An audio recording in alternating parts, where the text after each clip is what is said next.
في موقف صار امامي يعني جد اثار استيائي بشكل كبير. قاعدين بمطعم، ففي ست قاعده، فاجا الويتر طبعا عن حسن نيه، هو بده يحط لها الشنطه، حط لها اياها لانه هي محتاسه فيها، قام حطها على طاوله كأنه الطاوله مش كتير نظيفه. طلعت عليه هيك بنظره فوقيه، قالت له انت بتعرف قد ايه حق هاي الشنطه اللي حطيتها على هاي الطاوله الوسخه؟ صفن. قالت له قد راتبك من هون لسنه اذا مش اكتر.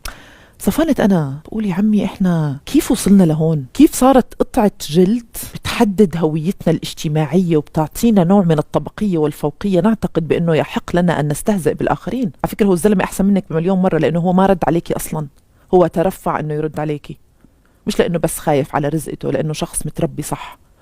مين قال إذا أنت معاكي شنطة بالسعر الفلاني يحق لك أنك تشوفي حالك على خلق الله؟ ليش صرنا نعتقد بأنه هذه الحقائب ذات القيمة المادية العالية بتخلينا ننتمي إلى بيئة نخبوية، بتخلينا نحكي مع الناس بحالة من التفوق وحالة من التميز، تعطينا الأبر هاند. أنا عندي اليد العليا، أنت شنطتك حقها 100 دينار ولا 50 دينار ولا 30 دينار، أنا شنطتي تنطط ال1000. هذا الموقف بس شفته قلت وال إحنا وين صرنا، وال إحنا وين صرنا.